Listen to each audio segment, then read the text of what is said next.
सच में time travel करना संभव है? क्या ये संभव है कि इंसान अपने मन से समय में आगे या पीछे जा सकता है? क्या हम वो देख सकते हैं जिसकी हमने कभी कल्पना भी ना की हो? दोस्तों, इस सवाल का जवाब है हाँ, हम समय यात्रा कर सकते हैं, लेकिन ये इतना भी आसान नहीं है कि आप अपनी इच्छानुसार समय देख सकें, वो देख सकें जो आपको आपका भूत और भविष्य बताए। दोस्तों, अतीत में ऐसी ढेरों घटनाएं हुई हैं जिन्हें देखने के बाद ऐसा लगता है कि एक दिन इंसान सच में टाइम को ट्रैवल कर सकता है। टाइम डिलेशन, टाइम लूप और टाइम मशीन, ये कुछ ऐसे कॉन्सेप्ट्स हैं जिनसे टाइम को ट्रैवल किया जा सकता है और इन पर कई फिल्में भी बन चुकी हैं। इसी वजह से जब भी टाइम ट्रैवल करने की बात होती है तो इंसान के दिमाग में अलग अलग ख्याल आने लगते हैं। हर एक फिल्म में टाइम ट्रैवल को अपने तरीके से दिखाया जाता है। इंटरस्टेलर जैसी मूवी में दिखाया गया है कि कैसे एक इंसान टाइम ट्रैवल तो कर सकता है लेकिन फिर दोबारा अपने समय में नहीं आ सकता। हम हमेशा से ही ये मानते हैं कि फिल्म आने वाले समय का आईना होती है। इसी तरह इन मूवीज में दिखाए ऐसे कई तरीकों से टाइम ट्रैवल भी किया जा सकता है। पहले सब ये मानते थे कि टाइम कांस्टेंट है। न्यूटन्स जैसे कई वैज्ञानिकों ने यह दावा किया कि समय स्थिर है, यानी आप ब्रह्मांड की किसी भी जगह पर भी क्यों ना हो, आपके लिए समय एक समान ही रहेगा, यानी स्थिर रहेगा, ये कभी नहीं बदलता। लेकिन साल 1915 में अपनी सदी के महान वैज्ञानिक अल्बर्ट आइंस्टीन ने अपनी थ्योरी से पूरी दुनिया को यह बताया कि समय रिलेटिव है, यानी हर चीज के लिए समय बदलता रहता है और हर जगह एक समय नहीं होता, जिसे थ्योरी ऑफ रिलेटिविटी कहा जाता है। टाइम को बदलने के लिए स्पीड और ग्रेविटी, ये दोनों जिम्मेदार होती है और इन दोनों की मदद से भविष्य में भी टाइम ट्रैवल किया जा सकता है। स्पीड का इस्तेमाल करके समय यात्रा की जा सकती है। ये टाइम को ट्रैवल करके भविष्य में जाने का सबसे प्रैक्टिकल तरीका है। आइंस्टाइन की थ्योरी के मुताबिक जब हम लाइट की स्पीड से यात्रा करते हैं तो हम सच में समय यात्रा कर रहे होते हैं, जिससे बाहरी दुनिया के मुकाबले हमारे लिए टाइम स्लो हो जाता है, यानी धीमा चलता है। इसी कॉन्सेप्ट को टाइम डिलेशन भी कहा जाता है। अगर आप ये सोचते हैं कि ये तो सिर्फ एक सोच है, असल जिंदगी में ऐसा संभव नहीं है, तो आप बिल्कुल गलत हैं, क्योंकि इस पर एक्सपेरिमेंट्स भी हो चुके हैं। उदाहरण के तौर पर, अगर हम एक ऐसे जहाज में हैं जो लाइट की स्पीड से ट्रैवल कर सकता है और अगर हम लगभग 3 साल तक इसी जहाज में ऐसे ही यात्रा करते रहें, तो जब हम धरती पर वापस आएंगे तो धरती लगभग 22 साल आगे जा चुकी होगी, यानी धरती पर 22 साल बीत चुके होंगे, यानी हम धरती पर भविष्य में आ चुके होंगे। स्पीड की मदद से टाइम को ट्रैवल किया जा सकता है, जो कि एक प्रैक्टिकल तरीका है। लेकिन अफसोस, हमारे पास अभी तक भी कोई ऐसा जहाज नहीं है जो लाइट की स्पीड से यात्रा कर सके। टाइम को ट्रैवल करने का दूसरा तरीका है ग्रेविटी।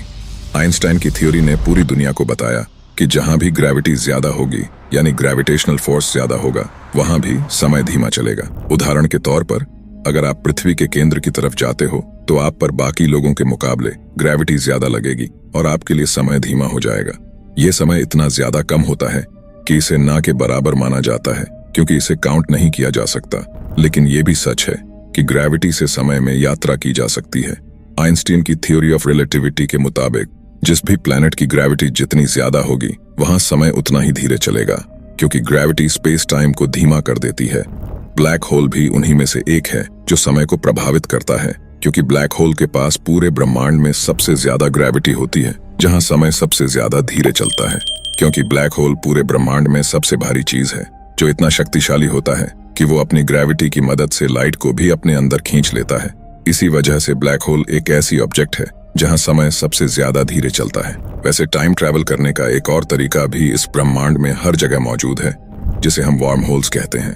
वार्म होल्स जैसे कॉन्सेप्ट्स आइंस्टाइन की जनरल थ्योरी ऑफ रिलेटिविटी से आया है। साल 1935 में अल्बर्ट आइंस्टीन ने एक ऐसे कॉन्सेप्ट को पूरी दुनिया को दिया जो समय यात्रा को भविष्य में सही साबित कर सकता है।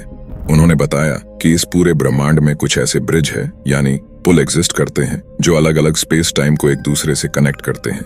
इनकी मदद से हम कई करोड़ों लाइट ईयर्स की दूरी को सिर्फ कुछ ही सेकंड्स में ट्रैवल कर सकते हैं। स्पेस टाइम में बने इन ब्रिजेस को उन्होंने वार्म होल्स का नाम दिया। लेकिन सबसे बड़ी समस्या तो यही है कि ये अभी भी सिर्फ एक थ्योरी ही है, क्योंकि इसे अभी भी प्रैक्टिकली प्रूफ नहीं किया गया है, क्योंकि अभी तक कोई भी साइंटिस्ट वार्म होल्स को समझ ही नहीं पाया है। सदी के सबसे महान वैज्ञानिक स्टीवन हॉकिंग भी ये मानते थे कि वार्म होल्स सच में अस्तित्व में है और वो हर सेकंड्स में बनते रहते हैं। लेकिन दोस्तों, वार्म होल्स से टाइम ट्रैवल करना इतना आसान भी नहीं है, क्योंकि भले ही ये हर जगह हो और जिस जगह बैठकर आप ये वीडियो देख रहे हैं, वहां भी इस वक्त पता नहीं कितने ही अरबों खरबों वार्म होल्स बन रहे हैं और नष्ट भी हो रहे हैं, लेकिन फिर भी हम इनसे ट्रैवल नहीं कर सकते, क्योंकि वार्म होल्स इतने छोटे हैं कि वो एक माइक्रोमीटर के भी अरबवें हिस्से से भी छोटे साइज के होते हैं, जिसकी वजह से आज भी उन्हें देखना और उनसे यात्रा करना शायद संभव नहीं है। लेकिन इसे भविष्य में संभव किया जा सकता है, क्योंकि वार्म होल का साइज बड़ा करके हम टाइम ट्रैवल कर सकते हैं, जिसके लिए हमें बहुत बड़ी मात्रा में एनर्जी की जरूरत पड़ेगी, जिसे भविष्य में संभव किया जा सकता है। वैज्ञानिकों का कहना है कि वार्म होल हमेशा हर एक सेकंड में कोलैप्स करते रहते हैं और उनके अंदर जो भी जाने की कोशिश करता है वो उसे बाहर कर देते हैं। लेकिन अगर किसी वजह से कोई टाइम ट्रैवलर वार्म होल से टाइम को ट्रैवल करता है तो ये नहीं बताया जा सकता कि वो कभी वापस भी लौट पाएगा या नहीं, क्योंकि किसी भी व्यक्ति के लिए वार्म होल तभी तक काम करेगा जब तक वो वार्म होल को खुला रख सके और उसे कोलैप्स न होने दे। इस काम को करने के लिए उसे बहुत बड़ी मात्रा में ऊर्जा की जरूरत पड़ेगी या फिर डार्क एनर्जी की जरूरत पड़ेगी, जिसे आज तक भी साइंटिस्ट नहीं बना पाए हैं, क्योंकि अब तक कोई ऐसी चीज नहीं है जो डार्क एनर्जी को बनाने में मदद कर सके। लेकिन इसके अलावा भी कई ऐसे तरीके हैं जिनसे हम अब भी टाइम ट्रैवल कर सकते हैं, जैसे फ्रोजन हाइबरनेशन और इन्फिनिट सिलेंडर। ये बात तो सच है कि हम भविष्य में टाइम ट्रैवल कर सकते हैं, लेकिन समस्या केवल इतनी है कि हमारे पास अभी तक इतनी ज्यादा एडवांस टेक्नोलॉजी नहीं है जिससे हम फ्यूचर में टाइम ट्रैवल कर सकें। लेकिन दोस्तों, सबसे बड़ी समस्या है भूतकाल में ट्रैवल करना, क्योंकि आज भी कई ऐसे साइंटिस्ट्स हैं जो ये मानते हैं कि भूतकाल में जाना संभव नहीं है, लेकिन उसे सिर्फ देखा जा सकता है, क्योंकि लाइट की मदद से आप भूतकाल को सिर्फ देख सकते हैं, उसे ट्रैवल नहीं कर सकते। उदाहरण के तौर पर अभी इस फोटो में जो आपको तारे दिखाई दे रहे हैं, ऐसा जरूरी नहीं है कि वो अभी भी उसी जगह पर मौजूद हो, क्योंकि क्या पता वो आज नष्ट हो चुके हों। ये आज भी हमें इसलिए दिखाई दे रहे हैं क्योंकि उनकी लाइट हमारे पास इतने सालों से यात्रा करके हमारे पास पहुंची है, जिसकी वजह से वो अभी भी हमें दिखाई दे रहे हैं। जैसे कि कई तारे हमसे 10,000 लाइट ईयर्स दूर हैं, इसीलिए उनकी लाइट को हमारे पास पहुंचने में 10,000 साल लग जाते हैं। इसलिए बहुत लोग ये भी मानते हैं कि अगर कोई प्राणी हमें 65 मिलियन लाइट ईयर्स दूर से देख रहा है तो उसके लिए अभी तक धरती पर सिर्फ डायनासोर ही होंगे।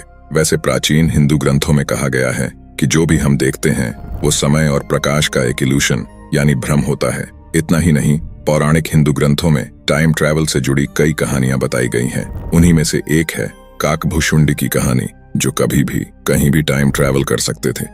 दोस्तों, वैसे आज की वीडियो में बस इतना ही। मिलते हैं ऐसी ही किसी मजेदार वीडियो में।